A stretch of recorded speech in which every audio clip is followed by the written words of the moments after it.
Hi, Danville. Alan Schillich here, Chief of Police, and we are 10-8 and in service. And if I could get a little bit of help from anyone that's in one of the chats, and just let me know if the sound is okay. It looks like we should be going out.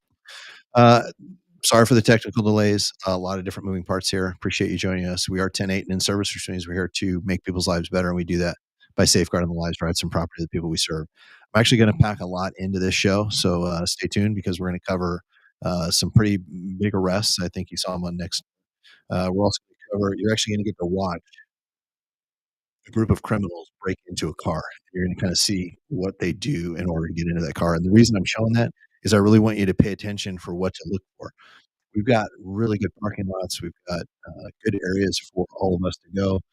And as part of that, it means that we all are the natural surveillance. We're the ones that can see things that may appear out of place. It's not to shame a victim. We should be able to park our car wherever we want, put what we want inside it, and it should be there when we get back. It's simply to show you what some of the criminals are doing as far as breaking into the cars and whatnot. As always, download the FEMA All Hazards Guide. We're going over that for several weeks now. We did earthquakes last week. We're going to cover extreme heat this week. And there's a lot of good information in there. I'm just covering just the wave tops just to get you interested. So hopefully that you download this and put it in one of your drawers to cover it with your family. Make sure you download the Wildfire Preparedness and Evacuation Guide. There's a lot of good information in there, and sign up to be alerted via our community warning system. Links for all those are in the description.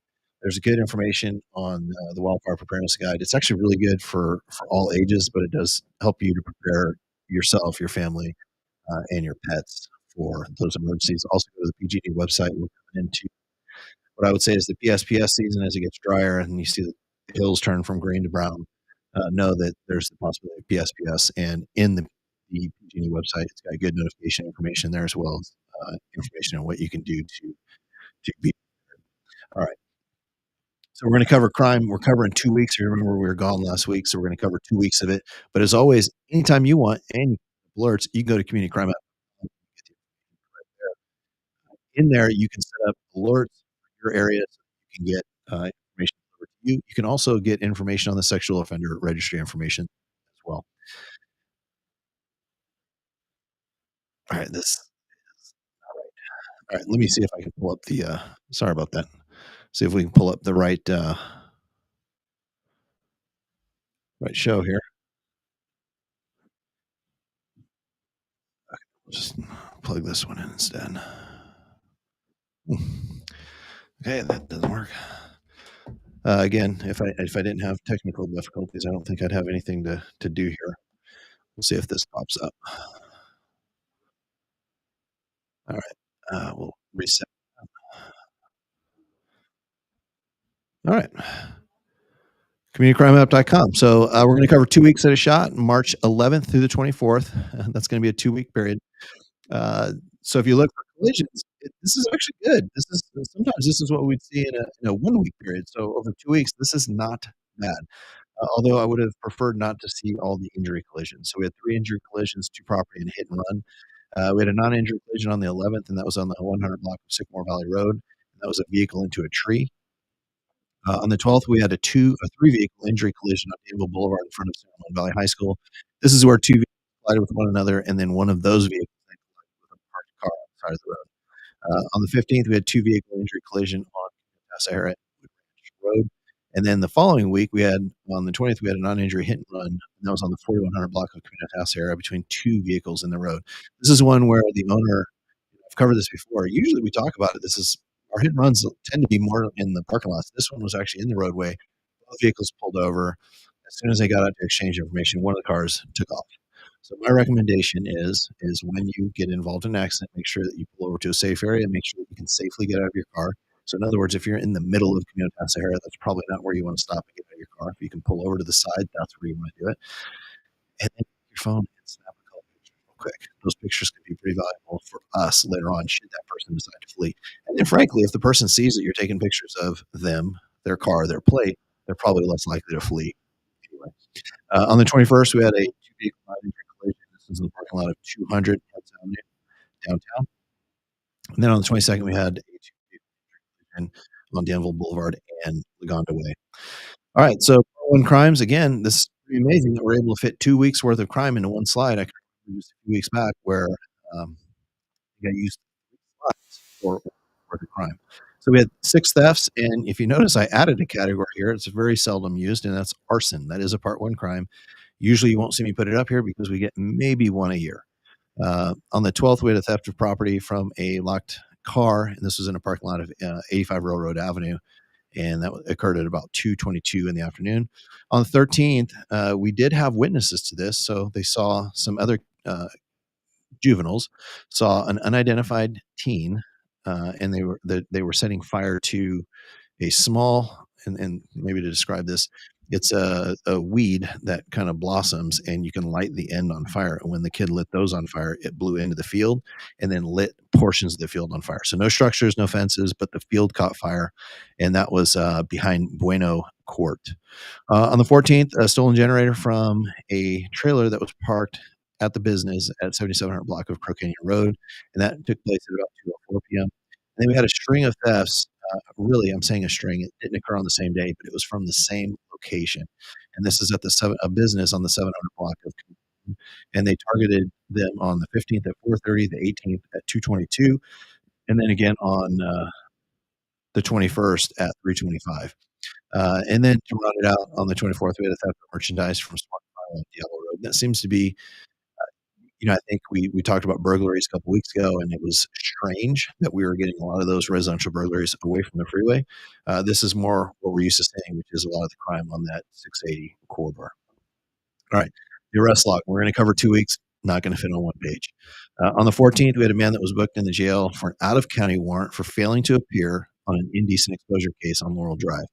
On the 14th, we had another man that was issued a notice to appear. So this means he was issued a citation and released for possessing a controlled substance on the 600 block of San Juan Valley Boulevard. On the 15th, we booked someone in jail for possessing stolen property, and that was on Tassajara near Tassajara Ranch Road. And then on the 16th, 2 men were arrested at the bowling alley, one for battery. That person was site released, and the other was for an outstanding warrant, and that person was booked in jail. On the 16th, there was a drunk man that was arrested for being unable to care for himself, and he was booked in the jail. And I want to talk about the bowling alley incident since it seemed to make a little bit of interest locally. Uh, Not an uncommon type of report for us to get. The report came out that there were 14 or so people fighting. When we get there, it turns out it was a fight between a few people, and there were a lot of onlookers and people involved on the sides that weren't actually involved in the fight. Officers went out. We actually, because of the size of the report, we called in a fair amount of police, and I think that's a great thing about being a part of the sheriff's office is we can call in and marshal a lot of resources. On a typical night, we'll have 3, maybe 4 officers on duty, plus a sergeant, but we've got a whole station house to the north, plus we've got Lafayette and Orinda and 4 other station houses that we can call upon to bring resources very quickly should we need it. And frankly, we have some of the best law enforcement partners to our south, and that's the city of San Ramon. And frankly, they're so good that a lot of times we don't even call them, and they just show up to help us out. They're some of the best that you can ask for. So here in Danville, essentially the Tri Valley, the 680 corridor, we're very well protected as far as being able to marshal resources. All right, and then on the 18th through the 24th, we had a few arrests. On the 22nd, we booked a woman in jail for a battery warrant, and this was from an out of county jurisdiction, and we found her on Lomitas Drive. On the 24th, a man was site released for a traffic warrant from another county, and he was located on Caminotas and Sycamore Valley Road. And then on the 25th, the man was site released for driving a motorcycle very recklessly on Caminotas and Tassajara Ranch Road. And that's something that we had been getting complaints on and we're very aware of. And so we've been looking into that. All right. So there was something that hit next door. It's not anything that we released. It wasn't, frankly, our information to release, although we were participating in it, but it involves the Internet Crimes Against Children Task Force. That's a task force that is led by the Contra Costa County DA's office. They do an excellent job in their leadership of that program. The DA inspector that leads that program does an outstanding job, very commendable, and really both reactive and proactively is looking out for the welfare of our kids throughout the county. So what we did was at the end of February, beginning of March, Danville PD, we kind of have the facility. So we hosted several officers for a proactive sting. And without going into the nuts and bolts of it, several people, 7 actually, were arrested as a result of this thing for crimes ranging from attempted child molest in that area. They were arrested here in Danville, although not Danville residents. They were coming to town with those intents. So all of those people were booked in jail, and the DA's office will be filing charges on that. That information, I know we've talked about it before. When we have how we release information, we talk about the incident as it's occurring, and usually you'll get an initial brief. Well, in a proactive event like this, because we want to make sure that we don't compromise the investigation, we're not going to tell you in advance and say, hey, we're going to do this sting where we're going to try to catch child predators, right? That would kind of defeat the purpose. And so what we do is we typically let the operation run its entire course. And at the very end, when we know that there's no investigative compromise, zero, then we put the release out. And we do that because we want people to know a couple of things. One, that we are proactively working to protect our children, and that two, that there are people out there, and to educate our kids. Hey, there's dangers in online. There's dangers in, frankly, walking down the street. You can meet somebody, right? And so we believe that by putting the information out there, that we're letting all of you know, one, what it is we're doing to proactively help and keep everyone safe, but then also provide some tips on what you can do to educate you and your family to make sure that you all are safe. All right. We're going to go over the end report, but I want to cover. I've got a really good video that I want to go through, and it has to do with burglary that was taken in the Trader Joe's parking lot. This is the one that was mentioned a couple weeks ago on Railroad. Now, what you're going to see is you're going to see three cars. You're going to see a black car back in. That is our suspect car. It's a station wagon style car. And then in the middle, you're going to see a silver car, and then you're going to see unrelated cars outside of that. So just pay attention. It's pretty big, pretty easy. Pay attention to the two cars in the middle, and I'll kind of narrate as we go. All right, so you can see our suspect car backs into the spot. Not unusual, frankly. I back into nearly every spot I do. I think it's safer that way when you leave the parking spot, you can actually see everything in front of you where there's more hazards. But just watch for a second, and what I did was I did chop this up. This was actually like a 7-minute video, so you can see those are 6 times the speed. People don't actually Trader Joe's is great, but they don't walk in that fast. Now you'll see that the car will readjust, and this should be now if you're walking in and out and whatnot, this should look unusual. Again, there could be a reasonable cause for them to do this. Maybe they need space to get out on the other side of the car. But typically, what you're supposed to do in these handicap spots is park in such a way so that you use the hatch mark as your pedestrian and your doorway. So this should look unusual. This kind of park job that they're doing now. Of course, I speed it up again, and notice there's people all around. Those are the natural surveillance. It's not uncommon for crimes to be committed right in front of people. Now you'll watch them back up again. Now they're really positioned, and there's going to be two events that are going to happen. The first is they're going to come out. You're going to see the person come out of the passenger side of the car, and they're just going to break the window. That's the only thing they're going to do. And when they do that, then they're going to sit again. And what I want you to look at the people. You know, it's not it would be natural, and especially in the Trader Joe's parking lot, to go right where that yellow. I call them the cart stoppers. I don't know what they actually are, but the yellow cart stoppers there. That's usually where you'll see people go down and go out. But you see how they're having to kind of go around the black car. Um, they're having to take their time, frankly, because there's so much traffic there. It's really when it comes to crime, this is a hard place to commit crime because there's so much in the way of natural surveillance. So here comes the door. They're looking around, and you'll see him, and all he does is he extends what looks like a window punch or something similar, and you just saw the window break right there. Now the window's still intact. Now he did this as that person was driving out of the parking stall. So watch, you'll see, and just pay attention to that passenger side window because you'll actually see it shatter here, right there. Now it's shattered. So now they're going to reassess. They're going to wait. Again, there's movement. I sped it up because they took their time. Now he comes out and I watch. Just it's a push in, grab some items, and this is while someone's getting out of the car next to him. Right? It's very hard to see, and I'm not faulting anyone for not seeing or saying something. This is how good they are and how difficult it is to see this. Now watch. Quick push in, grab, and off they go. So you can see it doesn't take much. Some of these happen very quickly, and some of them frankly take quite a bit of time. But you can see the actual theft, the act of the theft didn't take very long. This group actually took a lot of time in making sure that they picked the right time to make sure that they went undetected. And so, of course, the owner comes out. Again, we've got great businesses in town. You should be happy. They help us solve a lot of these crimes just because they've got video like that, and we can get it very quickly. I know I've talked about Costco a lot. They do great. Trader Joe's does great for video, but they're good community partners, and I think this is a good example of how we work together to try to solve all these crimes. There isn't the resistance, and so they do very well. Again, this is a live show, so if you have questions or comments, you can raise them right in the chat, and I'll get to them. And then, but let's go over the annual report. This can be found on the Chiefs page on the police department's website. Last week, I went over pursuits and use of force. This week, we're going to go over crimes. So if you look, Part 1 crimes in Danville, Part 1 crimes are rape, robbery, homicide, aggravated assault. That's using significant amount of force against a person. So, in other words, it's not a simple battery. It's not a pushing and shoving match. This is where you hit somebody and break a bone. This is where they may need major suturing.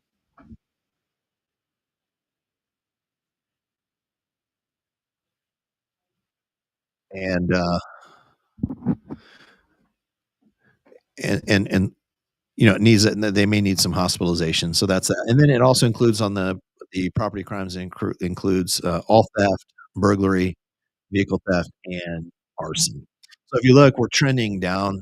If you were to wipe out the pandemic years of 2020, 21, and 22, last year being 2023 was the lowest for crime.